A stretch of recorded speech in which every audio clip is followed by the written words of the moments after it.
This is a one-speaker meeting. Please welcome our speaker tonight, Alonzo.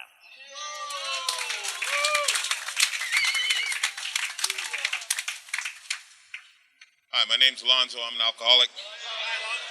And I want to thank Sean for asking me to come down and speak at this meeting. I've known Sean a long time now, and it's kind of cool to come and do this. And this meeting is actually, this is pretty cool. I don't get to near as many meetings as I used to, and my home group is a men's stag on Monday night, and it's a lot of old timers. It's a really cool meeting.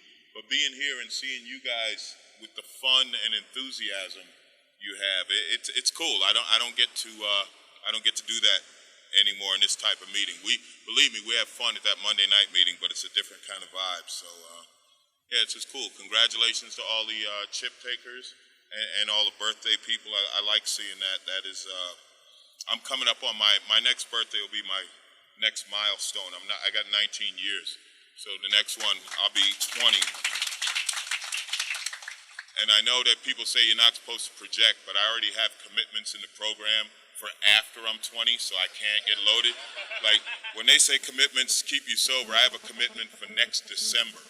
So it's like, damn, I can't get loaded for over a year. But it's cool, and you know, I already heard some great things tonight. What the guy who took the 11-year cake, what he said about, you know, you don't have to get loaded to start over. You know, I've learned that here, and I've learned that different ways, but it is absolutely true. And I like what you shared about fear, because that is part of being an alcoholic. For me, it is anyway, and it's often the incentive for me to do things. You know, where I'm at today is when I'm probably in my best place when I'm laughing at myself, and that's kind of where I'm at today in my sobriety. I quit smoking about, I don't know, 4 months ago, I think, something like that. And then, oh, it's cool. And then I had to go to the dentist a couple of weeks ago. Yeah, yeah. It was weird because, you know, I've been putting it off and stuff, and I had some kind of dental infection that they had to work on. And I'm going to just give you a warning. When a periodontist says he has to remove tissue, what he means is he's taking out teeth. He don't mess with the soft stuff. He's like grinding bone and pulling stuff out. And then I had to eat soft food for a while. And I'm like, is that it? Is that okay? Drugs are gone, alcohol's gone, tobacco's gone, and now it's soft food. I got nothing left. There's absolutely nothing left. I don't know. I'm scared to drink this water. And you know, it's cool, because the reality is, and this dental thing was a big thing with me, because well, to give you an idea of how the program works on me, because once you've been here in a while and you've been working the program, you find that it does that. It will turn around and work on you. And what happened was, when I got informed of all this dental work I had to do and how much it was going to cost, I was about to buy another car. It's something I do periodically. It's a fix. It is whatever it is. They're toys to me. Anyway, so I'm going to buy another car. And then I got the dental thing, and I was like, there goes my car. What kind of shit is this? You know? And I was truly upset. And then I had to realize, like, wait a minute. You're in a position to get your teeth fixed and take care of yourself, as opposed to buying a third car. So this is probably a good thing, you know, and I had to do that in my head and make it a good thing and laugh at myself about it, and then talk to my sponsor, at which point he laughed at me about it, which is really unfair, because he's got like 4 cars, and he's part of the reason I had to buy another one to try to keep up, and it's a long story, but anyway, that's the reality. That's how my life is today. My life is such that even when I don't know it, my life is good. Even my life is better than I know, even when I'm not paying attention to it. Another thing I had to look at in that instance is, when I do have a problem with any of the toys, like a motorcycle, car, or something like that, I get it fixed right away. I don't balk at it. I take care of it right away. When something's wrong with me physically, I don't want to take care of it. I'm like, well, it should just heal. I shouldn't have to spend money on it, and I have to look at that because that kind of says something about my relationship with myself, which is something that I have to work on around here. And it's something I've had to work on all through my sobriety, and it's only the second half of my sobriety, since I was 10, has the most important thing for me to work on has been my emotional sobriety.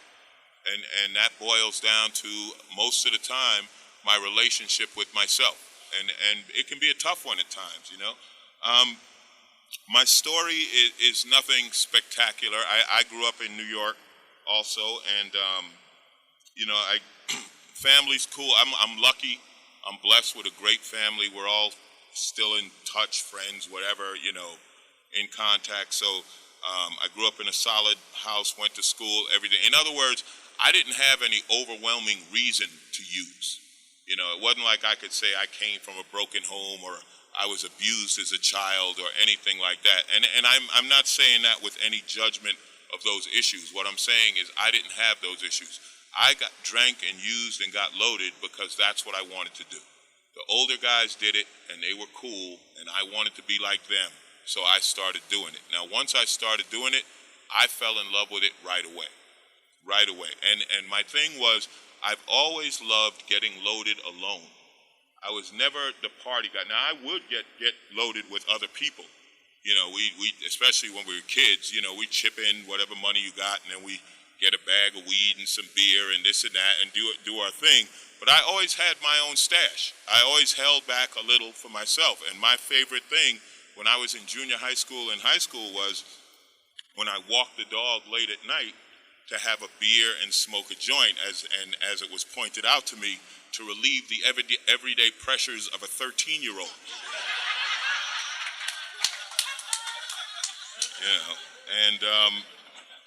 And that was my thing, and I loved it, and when I was 15, I got loaded every day, and it was important to me when I realized I had the streak going. I was like, okay, I got to make sure I get loaded every day this year. This could be my first perfect year. And that's where my mindset was. But you know something? It worked. It wasn't a problem. It worked. I went to school. I got good grades in school. I went to a school in New York called Aviation, and they trained us to be airplane mechanics along with the normal high school curriculum. And I knew how to work the system, and I knew how to play the game, and I did well in school. It talks about in the big book that we alcoholics are generally above average people. And I believe that, and it's something my sponsor pointed out to me. He said, look, we have to be.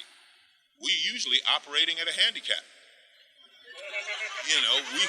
We needed something to be a little extra on the ball, and that's my truth. And my thing was, and I learned this in sobriety. I learned this early on doing my steps. This was my MO for everything in my life. What do you want from me? Tell me what's required so I can do it and you will leave me alone. That was my goal, leave me alone. So my parents were easy. They had two basic rules. Do well in school, don't go to jail. I'm like, all right, that's easy. I can do that. So I could keep them happy. In school, the main program was the shop program, which is where we learned about aircraft. That was that's why I was there, And the other classes, the math, the science, the English and all that, those were easy for me. And I had a teacher say, she said, if you applied yourself, you could there's no stopping you. I was like, yeah, I know, but I can just show up, coast, and pass. Why am I going to work harder than that? I don't need to. That was the way I looked at it. So anyway, I graduated from high school. I was hired by Lockheed, which used to be in Burbank. That's when I moved out here, and the party just continued, I had a great job. I like to say that I led a charmed life. I really did. I mean, when I was in high school, I had a great job. I was a waiter, a bartender, and then a maitre d' at a catering place that did weddings and dinner dances and stuff like that. So one of the side benefits of the job was after the party, you could drink all you want, and that was great. And I made pretty good money for a kid in high school, and then once I left and I came to Lockheed, the money became a whole lot better.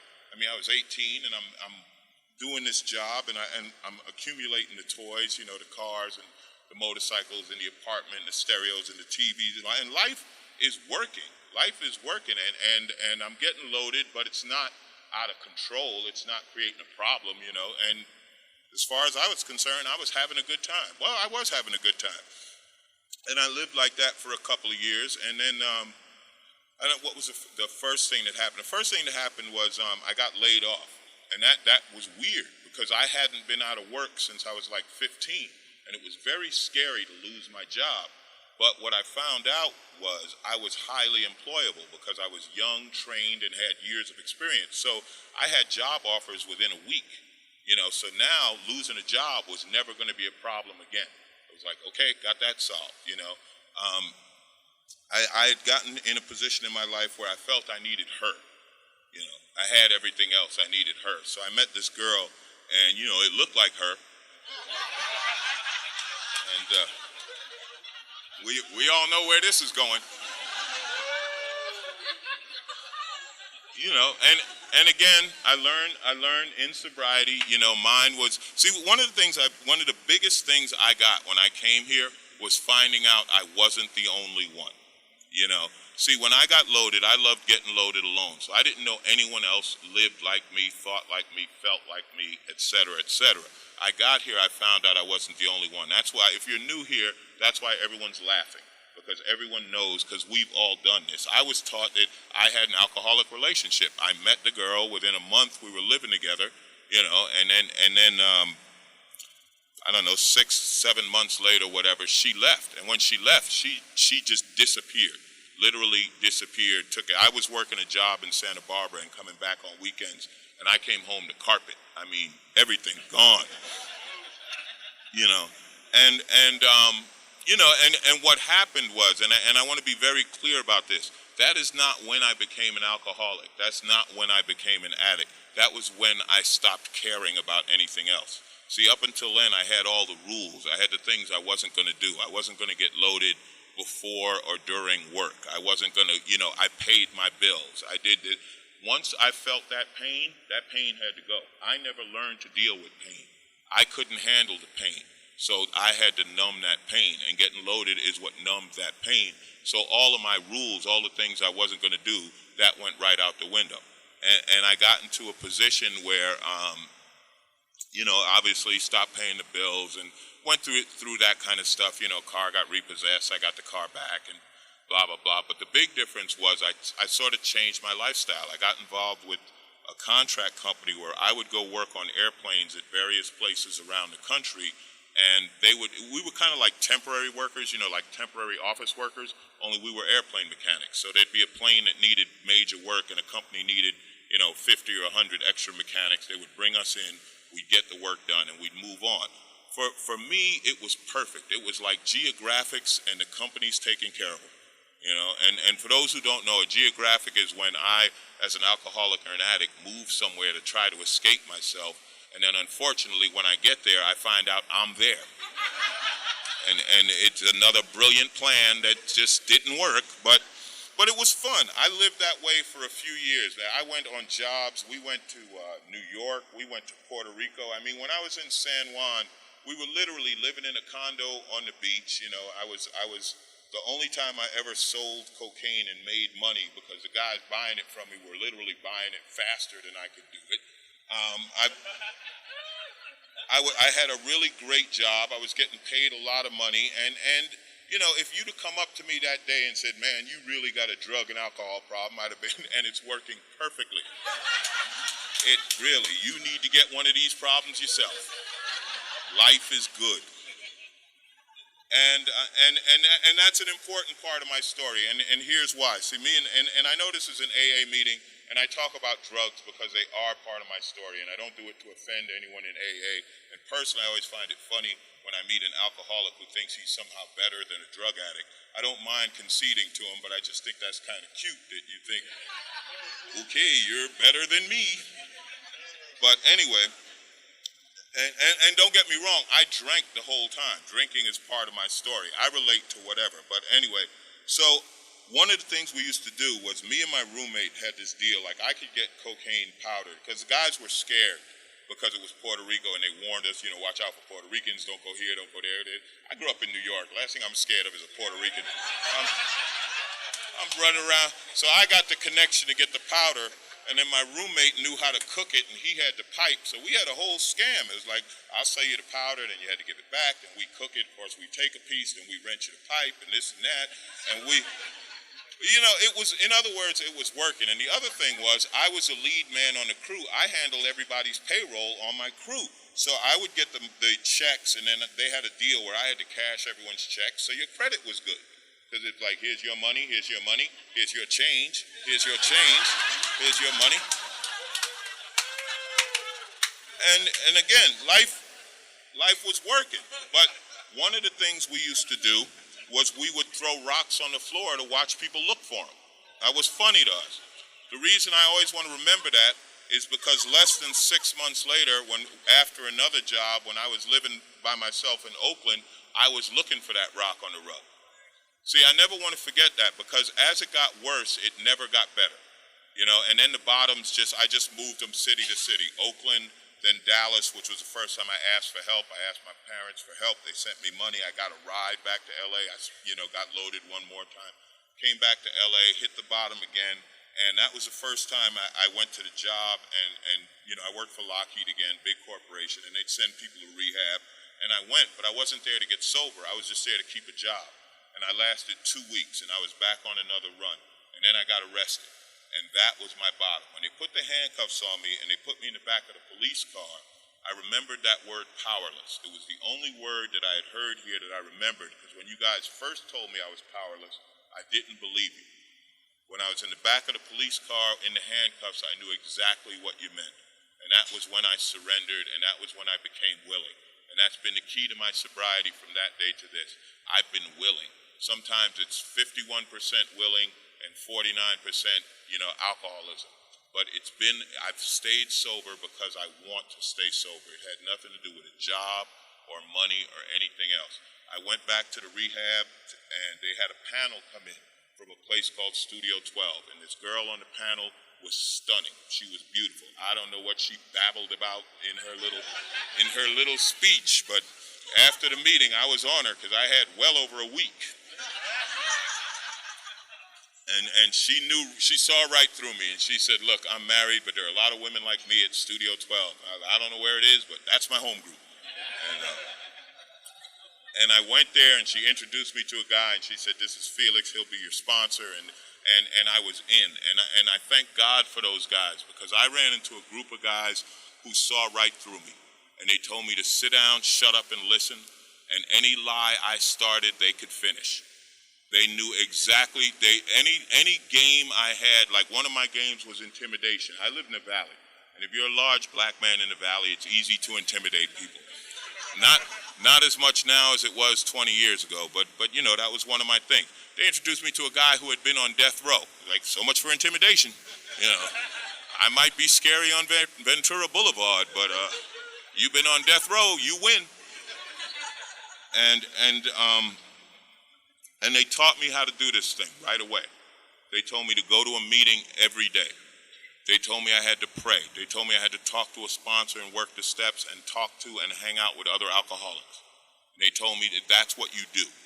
They never stuck around for my rebuttal. They told me what to do, and they'd walk away.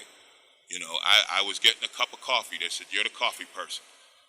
But you don't understand. First of all, I don't know how to make coffee. Second of all, I ain't going to be here every week. And they said, well, we know you don't know how to make coffee because you're a newcomer. You don't know how to do a damn thing.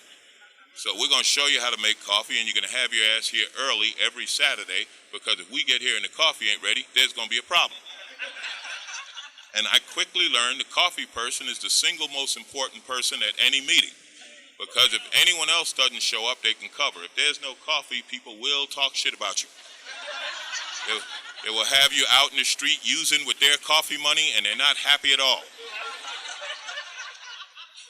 But what happened was they had me at a book study every Saturday night, and I met and got to know everyone at that meeting and went through the book in that 6-month commitment. They didn't tell me that's what I was going to do. When we were hanging out at the meeting and they had a row in the front they called Death Row, where they kept the newcomers, and me and the guys that came in were sitting there, and Tom, who ran the place, this girl said she was moving, and Tom looked at us and said, you be here Saturday morning at 9 o'clock. I had to drive the truck because I was the only one with a license, And he looked at her and said, give him a pizza. Don't give him money. They'll get loaded. And he walked away. And we moved her on that Saturday. And the next week he had someone else. And the next week, and we spent the whole summer moving people. We got so good at it, we just needed to know where you're leaving and where you're going. We'll take it from here.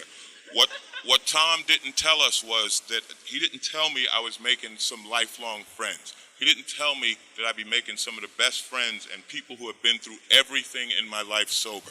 And Marlon, who was in the crew, will be 19 this month. And Ava, who used to feed us, Marlon will be 20 this month. Ava will be 20 in December.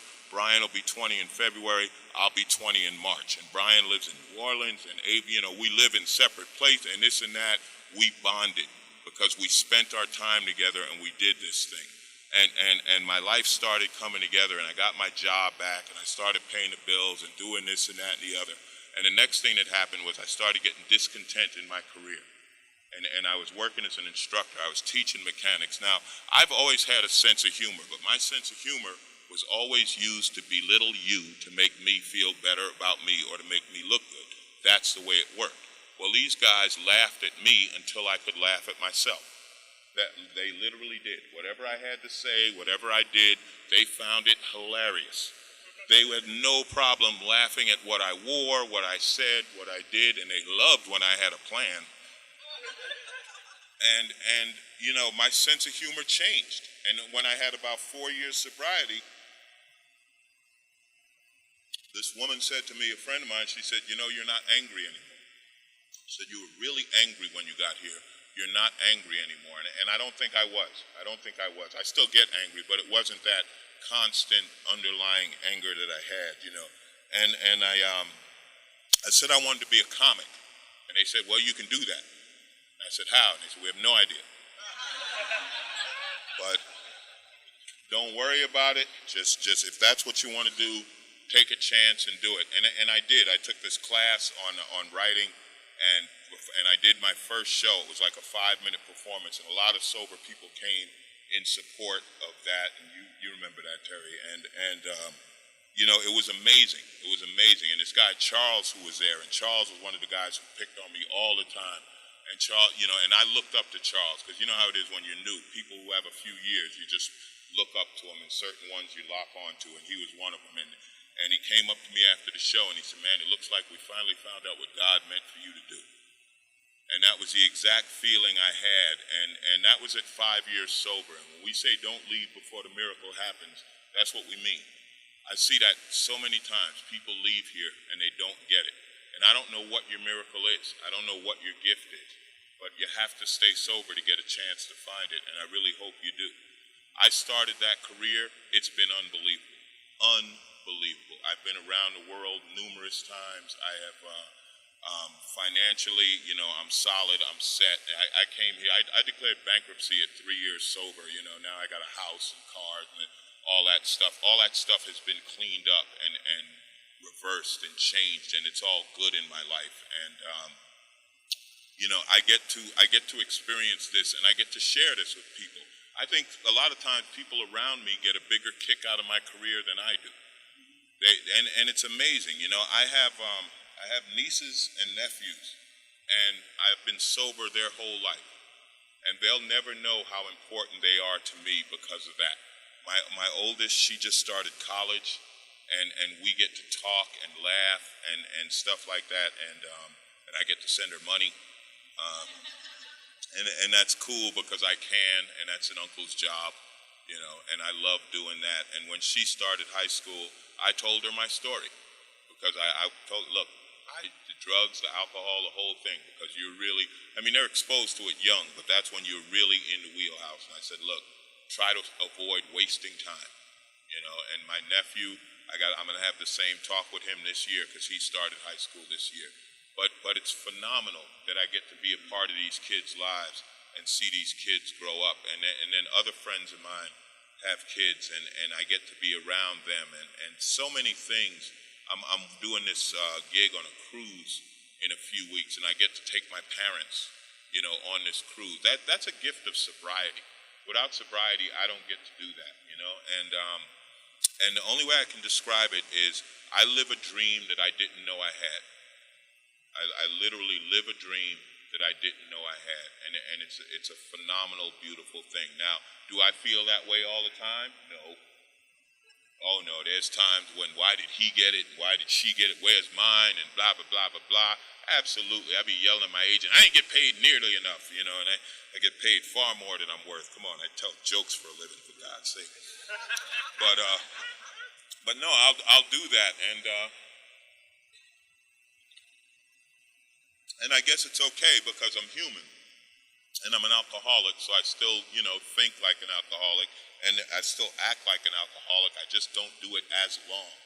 I think that was the big difference for me is I don't have to bang my head into the wall for near as long before it starts to hurt.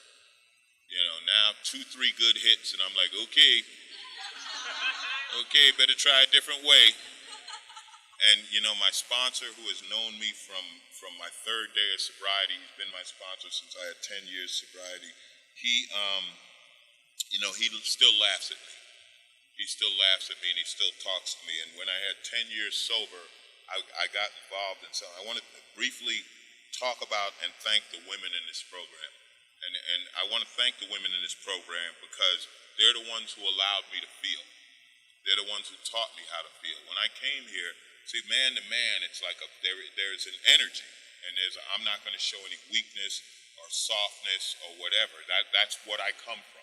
Men are strong, silent. You hold it in. You listen. Women saw right through that, and the women knew you hurt. You need to cry, and it's okay.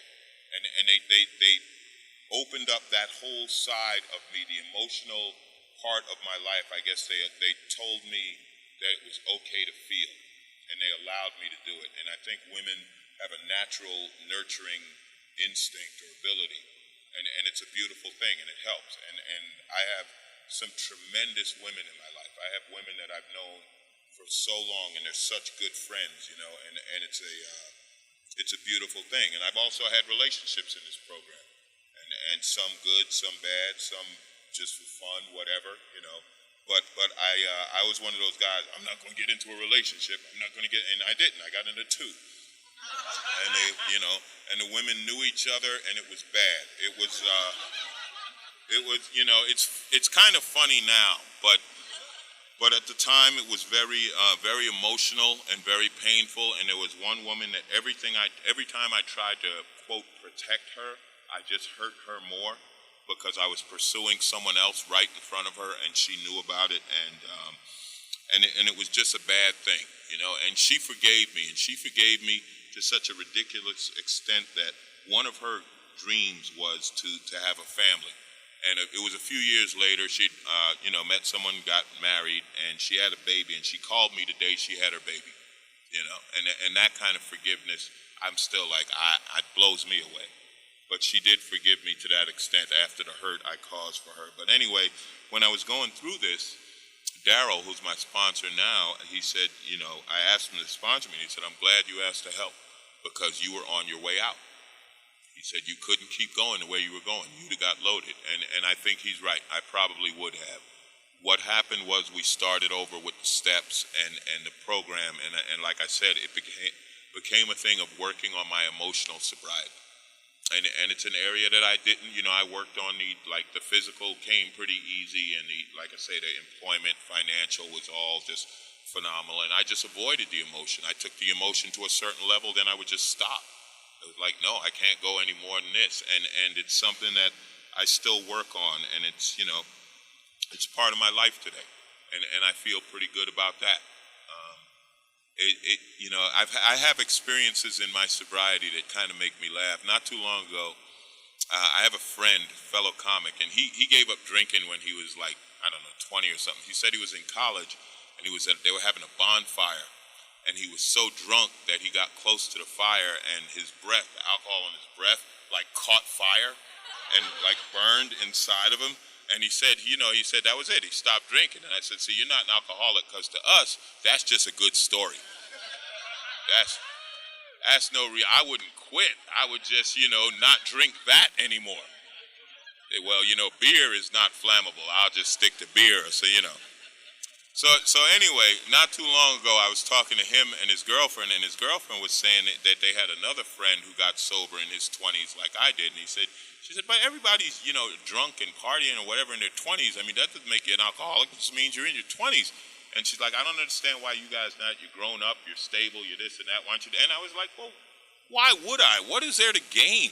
Like, what would, why would I risk all of this to find out if I really am an alcoholic? And they really didn't understand it until I went into the phenomenon of craving. And I explained to her, I said, look, I could have a beer and maybe I could have a beer, but I might have a beer and have to kill you. And you'll just be dead. And then it'll be like, he shouldn't have drank. And once again, we laugh because we know that. We know a beer, I may have to kill you before the night's over. Didn't mean to, but you made me drink a beer. So I'm not going to try it today. Today, I'm not going to test it. I believe I am an alcoholic. I believe I am an addict. I believe I am as much an alcoholic as I was 19 and a half years ago when I walked into this room. I am powerless over alcohol, and my life is unmanageable by me. I can't do it. I have no desire to. I see it all the time. In my business, people drink. I got no problem with that. I have no problem with other people drinking. Enjoy. You can do it. I can't. I don't care. But I know, like Saturday, me and my buddy were doing this gig, and we're going back to the hotel room, and we literally had to step over a guy to get in the elevator. And it's like, boy, drinking looks like fun. Man, you are the poster child. And it's not a bad thing, because, you know why? Because most people who drink like that do it once in a while, and it's okay. It doesn't make him an alcoholic in my mind. They know how to stop. I don't. That's why I can't do it. I don't know how to stop. I am incapable of stopping once I start. So I just don't start. If you're new here, I beg of you to give this a try. I beg of you to trust us and believe us that we know how you feel, that we've done what you've done. And so it may not look like it when you come in here and you see people, with jobs, with cars, with homes, with families, with this, with that. It's like, you weren't like me. Yes, we were. We just got here before you did, that's all. We got it, and we're getting our lives back together, and that's it. But we're all alcoholics. It doesn't matter where you come from, how you're living, what color you are, what religion, whatever. My sponsor's a short, fat Jewish guy. We joke about that all the time. It's cool. It has nothing to do with anything because we're both alcoholics. I am so happy that I found Alcoholics Anonymous. And like I said in the beginning, this program works for me even when I don't realize it, even when I don't think about it. Alcoholics Anonymous is the foundation of my life. It's the absolute foundation of my life. I'm so lucky to have found this and to get here, and my journey has been good. And I want to thank you guys for allowing me to share it with you. Thanks for letting me share.